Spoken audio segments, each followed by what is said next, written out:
નમસ્કાર વિદ્યાર્થી મિત્રો, આજે આપણે એકમ 10 પછીનું આટલું શીખી લઈએની અહીં સમજૂતી મેળવીશું.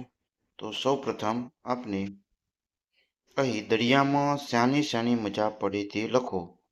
તો દરિયામાં નહાવાની, છીપલા વીણવાની, ભીની રેતીમાં પગલાં પાડવાની, રેતીમાં ઘર બનાવવાની તથા રાત્રે દીવાદાંડી અને જહાજ જોવાની ખૂબ મજા પડે છે.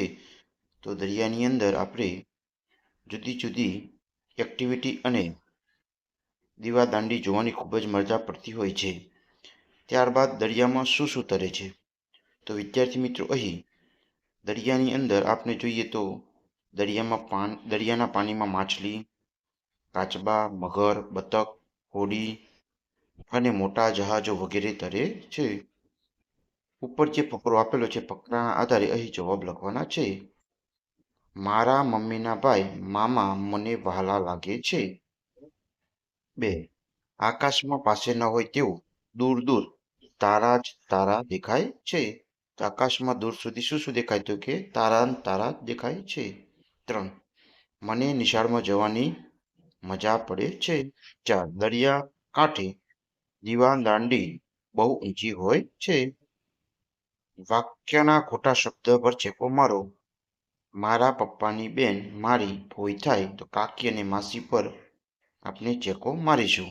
2. મધમાખી બગીચાના ફૂલોમાંથી રસ ચૂસે છે.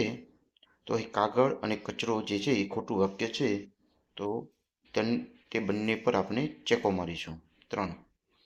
મોટે ભાગે શિયાળામાં ઠંડી પડતી હોય છે.